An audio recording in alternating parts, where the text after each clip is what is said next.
welcome back to Kana's Corner. Sorry about that. We switched to a landline instead of Skype. It's all Skype's fault. I completely blame Skype.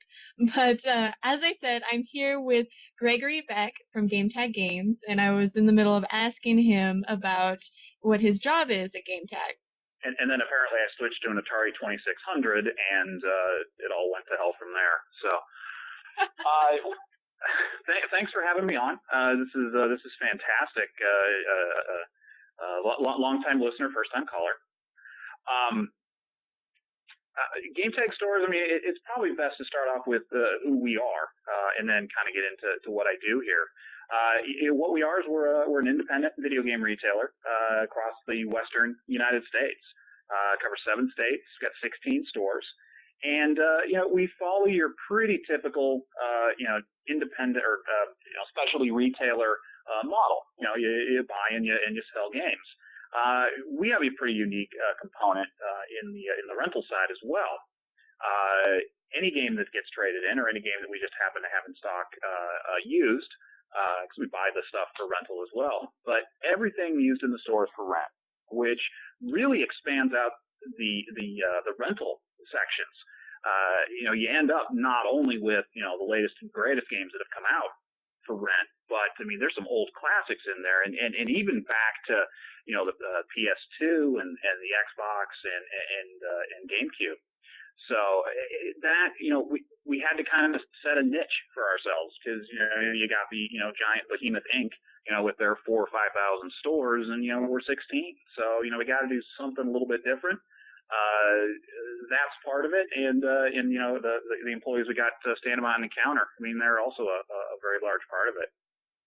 Well, I can definitely tell that, you guys take a lot of pride in who you have actually a part of the store since I worked at your guys' store and I still do. And one of the things that I always noticed that my manager always taught me is, you got to talk to the customers. Even if you're not selling anything, you still have to talk to them in a way that's, pleasant. Talk about video games. They're here for video games. Be a geek with them. And that's one thing I've always liked about the stores in particular. Absolutely. I mean, I've been doing this for, my first day in video game retail was 1993. So I've been doing this for a long time. And, you're right. I mean, it's all about that level of passion. I mean, you can go to a drugstore to buy a video game, but I mean, you're going to be talking to the guy who's manning the photo electronics department and may or may not, really kind of, get what you're talking about, and especially with, your games like Final Fantasy 13 or Mass Effect 2, these really immersive games. Or the Star Ocean series where it's kind of niche. You want to go someplace where you can just talk. You just want to be able to nerd out with somebody. And, what better place than, going into a video game store, which, whenever I walk into one of our stores, there's usually 3 or 4 guys just hanging out, talking to the staff. And there's nothing wrong with that. We absolutely love that. Those guys, maybe they'll buy something, maybe they won't, but they add to that great atmosphere. We're not in major strip malls. We're not in, major metropolitan malls. We're in neighborhoods. We're down the street. We're a bike ride away for a lot of people. And we love it when people just come and hang out. A lot of fun. And, you're not going to get that, we'll say other places. No, I totally understand. I mean, I walk to work, so that's a fine example. In relation, though, you said you're the director of marketing. Could you elaborate a little bit on what exactly you do? Sure. Well, I wear several hats. One of them is marketing. I'm also director of purchasing here, which, is a fancy word for I'm the game buyer, which is, quite frankly, coolest job on the planet, if I must say. Head of marketing, it's the visual look of the store, but beyond that, it's the negotiating with the publishers, and it's, talking about gift with purchase promotions and talking about, really cool window vinyls and posters and, those extras that are important, for today's gamer, cause you can go anywhere to buy a game. And believe me, we understand that, and And we know that Behemoth Inc. Has some things, but guess what? So do we. And if everything's equal, the price is equal, and if the gift that you get along with the game is equal, again, it comes back to the people, which really isn't about marketing. So. Well, no, I totally understand. And in relation, though, you mentioned renting games, which is one of the most prominent features, in my opinion. And I don't know any other store that does that, because you can always try before you buy, in a sense. Absolutely, and we've discovered. I mean, in the last couple of months, we've increased the number of titles that we're throwing in for rental.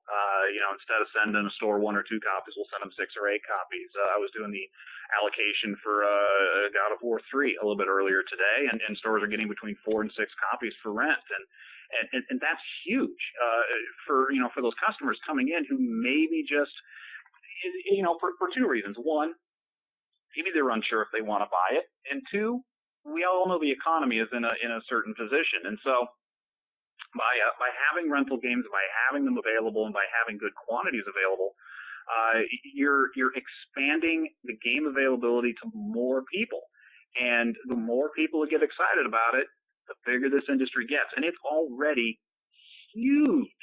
I mean, you've got game releases that are outpacing theatrical box office. I think up until Avatar, and maybe even including Avatar, Call of Duty Modern Warfare 2 was the largest entertainment release in history, beating everything. So, and I don't know how that's adjusted for Avatar, but that to me says video games have arrived. 20 years ago or 30 years ago, 35 years ago, when the Atari 2600 was out, video games were a kid's toy. They're not a kid's toy anymore. One, they're a major industry, and 2, they are one of the greatest social avenues that I know. Hanging around, sitting on my Xbox 360, playing with a bunch of buddies, and talking over the headset, giving everybody crap, and playing a good game of Borderlands or a good game of Rainbow Six. It's absolutely amazing. And so by getting more product in more people's hands, even if it's short term with a rental, perfect for the industry. And now, you mentioned the economy, so you're free to pass on this question, or ignore me. But obviously, it's hurt everybody. But how do you think you guys have sort of prevailed through the tough times? Well, it's the buy, rent, and the trade, and the trade side of that is big, and I know there are a couple different opinions on the trade cycle, and I read the blogs, and I was going to get into social media in a little bit, so I won't right now, but you read that people believe that the used business is going to end the gaming industry, and I respect that opinion. I totally do, and from a collector standpoint, I get it, and from the original producer, keeping the residuals for their creation, I totally get that. But at the same time, these games and movies, for that matter, act as currency, and so you're able to take these titles that you're not playing anymore and trade them in, and so now that $60 copy of Heavy Rain that you're picking up now maybe costs you $30 or costs you $20.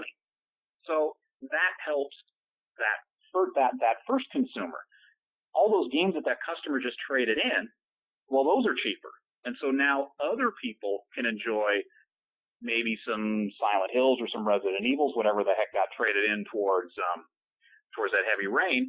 So now more people are trying games cheaper.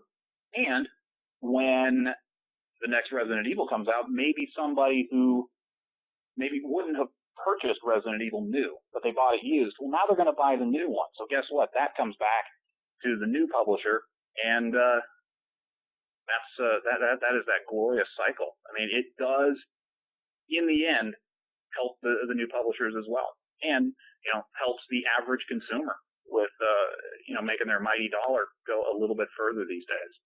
And another plus point is, someone can rent the used game and then they buy the new one. Like, I'm very much a collector. I complain about that all the time. So if I can help it, I try and get a new copy, even if it's some rare PlayStation 2 game that cost me way too much. And I love that. Yeah. Oh, I'm sorry. Was there anything else you were going to add? I don't think so. All right. Now, what initially got you into gaming, though? Was it way back in the day with the ColecoVision and the television and all that stuff? It was glorious Christmas morning, 1977, and I come walking downstairs, and there's an Atari 2600 hooked up to the Curtis Mathis, and the wood grain finish and everything else, and a copy of Combat. I instantly fell in love. I mean, I knew that this was something that I wanted to at least enjoy for quite some time. And then it was a couple of years, high school, and growing up in there too. And then, I got that chance to go work in a video game store, and I thought, this is the coolest thing ever. And 17 years later, I'm still doing it. So it started young. It started very young for me. And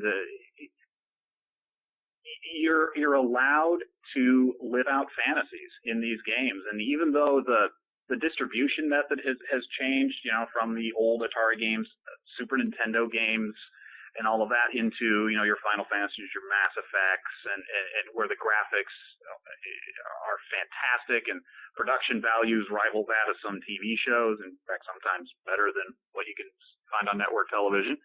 And they've come so far, but I just always knew that I wanted to have a piece of that in my life, and I've got to do it for as long as I have.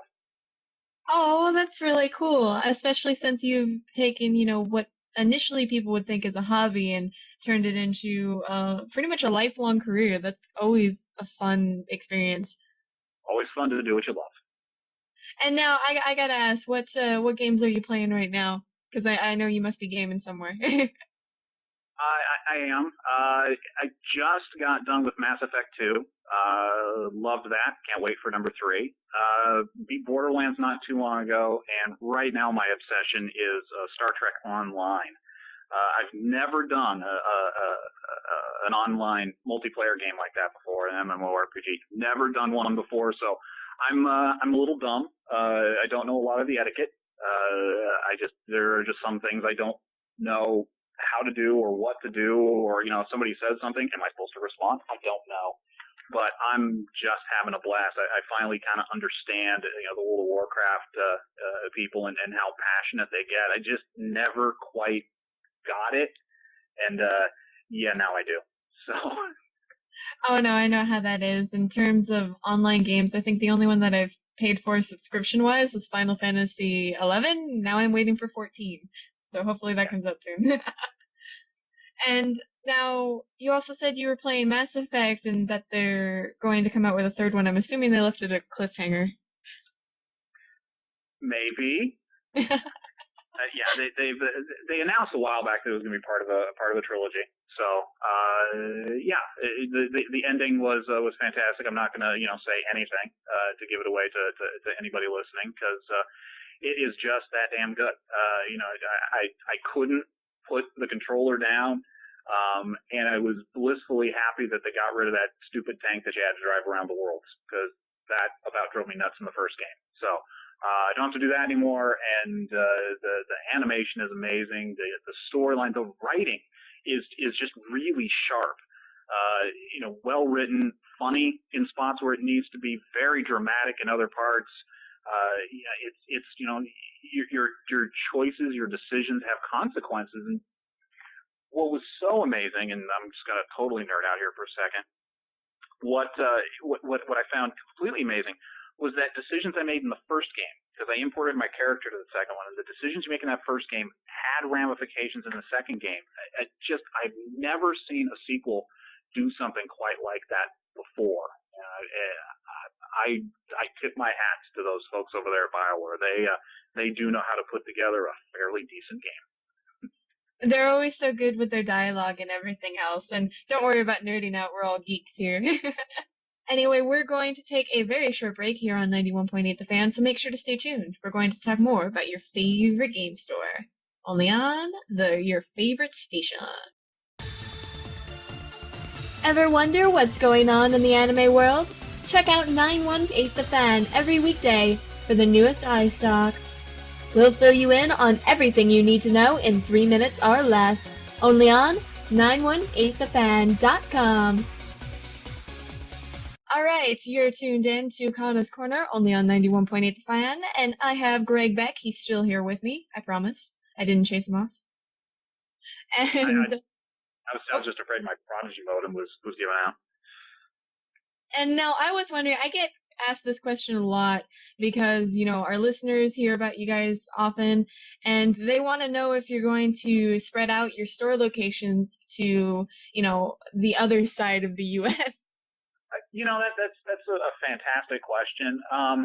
If you asked me that question a year ago, I'm not sure the answer would have been nearly as positive as it could be today. We'd love to. I don't know about across the country, but we'd love to get a little bit further east. That kind of depends on. I'm going to throw out a nerd word here. The macro economy. It just depends on how the economy does and where the video game cycle takes us. Normally it's a 5-year cycle. Well, we're coming up on the end of that 5-year cycle, and all we got is Project Natal. So you need a new platform to really kind of drive the industry, and you sort of have that lull in between. You got great game releases, but you need that new infusion of hardware. And without anything really on the horizon, that hedges our bet a little bit. Short answer: we want to, we'd love to. We think that's the right move for us. Are we going to do it today, tomorrow, this year? Hard to say. The dollar's got to be there. We know the customers are out there. We got to go find them. But we got to make sure that opening up a store is the right move. I understand completely. And the other sort of fan question, I guess you could call it, is that many people were wondering if you guys were looking into or thinking about getting up an online store.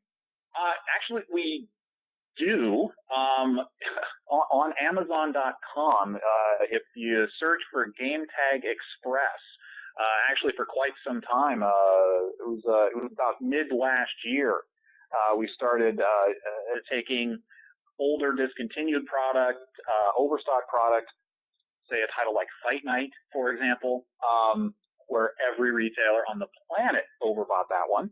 And we do some business on Amazon. And, a lot of people are hearing about us that way. And we do have, customers all across the country, going onto that GameTag Express, store. So, we'll throw some PlayStation 2 games on there. We'll have some pretty good stuff on there too. And usually get snatched up pretty quick. Pricing is fair. It's not really tied into the stores. We can't, pull inventory from a store to fulfill an order. It's not that complicated yet. It's still two very separate entities, but there at least is that online retail presence to a degree. See, I kind of fail. I didn't even know about that. Well, we don't talk about it a lot internally because we use it to clean up our mistakes. So. No, I understand, but that's kind of neat because now I can point some people to that. A lot of our Canadian brethren and some of our Australians were asking, so. Absolutely. There's some stuff on there, and every once in a while you'll being in the store, you'll see some product polls. Well, now you know where it's going. Now, I'm curious, is there anything really big happening in the future of GameTag that you'd like to share with our listeners?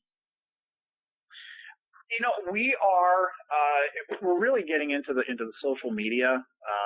That seems to me to be the next big thing for us. Online is obviously the wave of the future.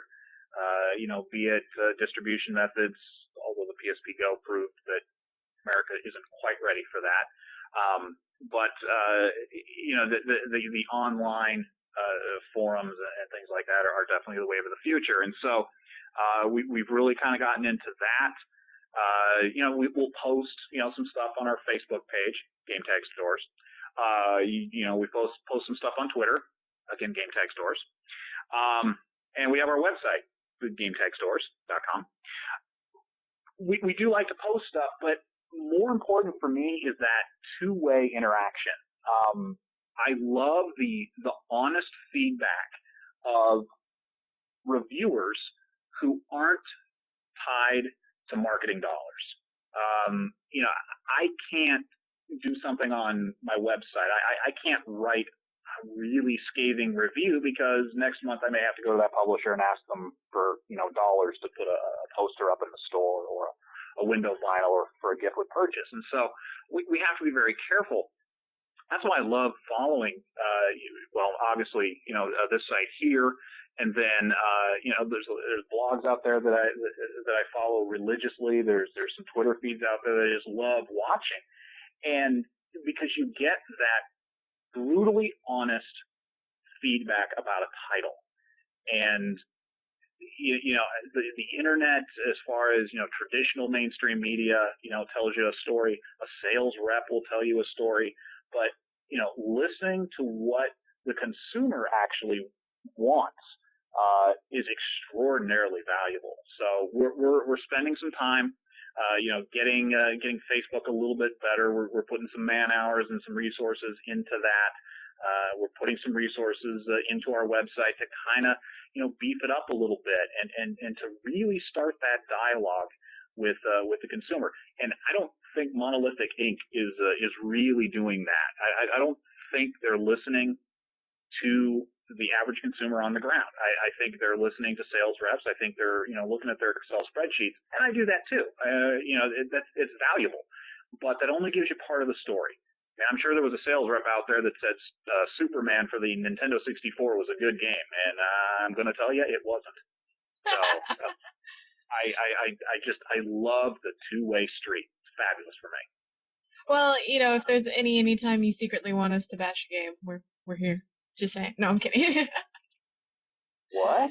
I didn't hear anything. What? Well, we're very lucky to have the opportunity to do game reviews, and it's great because I can actually say, hey guys, I'm busy, I can't do any work, I'm playing a video game. So that's one awesome benefit that has come from our, relation. Well, if I had a nickel for every time I got to say, I'm busy, I'm playing a video game, it's for work, trust me. Exactly. And now we're also following your Twitter, and we've got your Facebook page favorited. So you guys, if you're lost and confused and can't spell GameTag stores, which terrible, I'm going to hit you with a bat.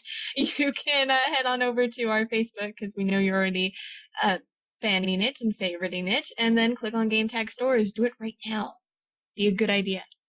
Yeah, and like I said, we'll bug you every once in a while. We'll say, hey, we're having a sale, or whatever. Hey, this game is in. But there are times I'll just throw out because numbers on an Excel spreadsheet.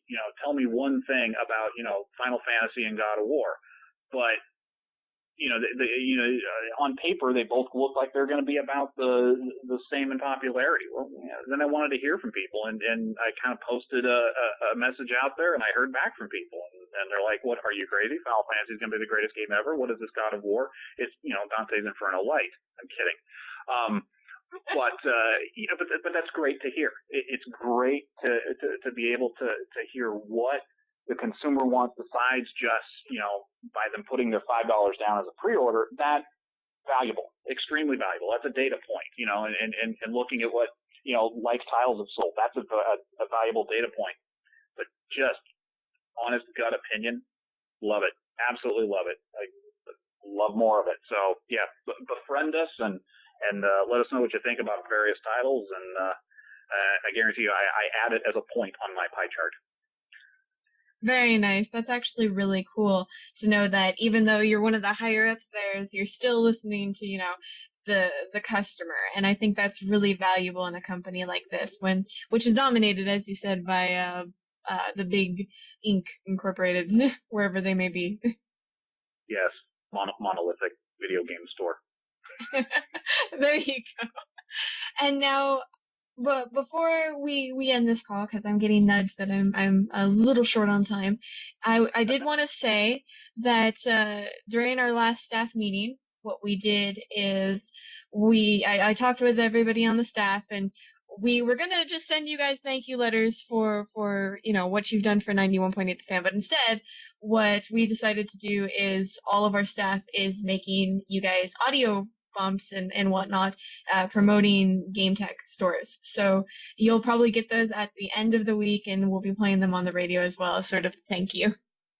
Well, awesome. Thank you. That's Hallmark doesn't make that. That's awesome. Thank you. Not at all. And also, I wanted to know if you'd participate in our 91.8 The Fan tradition, which we bug everybody to do. I don't know what that is. Well, at the end of all of our interviews, I know you're not a voice actor or anything, but we ask everyone we interview if they would do a bump for us, which is essentially saying a line to promote the station. So we're basically just saying if you could say something for us. Well, absolutely. All right, and you might want to write this down. Some people have trouble saying it, but all we want you to say is, "My name is," insert here. "I do this," insert here, and you're tuned into 91.8 The Fan. How does that hit you? I'm sure I can probably do something like that. Well, whenever you're ready. Whenever I'm ready. Excellent. Well, I feel so nervous. Hey, everybody. My name is Greg Beck, and I'm the Director of Marketing and Merchandising for GameTag Stores, and you're tuned in to 918 The Fan. Very nice. That was perfect. You didn't have any bloopers or anything, unlike voice actors. That's amazing. Oh, I've had plenty of bloopers. I could show you tape. Well, thank you so much for being a part of this interview today. And is there anything else you'd like to say to the listeners out there? Just keep buying video games. Obviously, I love it if you bought them from me, but just keep buying them, keep enjoying them. This is a fantastic industry. It's a fantastic hobby. And just more of it all the time. That's my pitch for the industry in general. Well, thank you so much, and you're tuned in to 91.8 The Fan. Everything you want to hear and nothing you don't.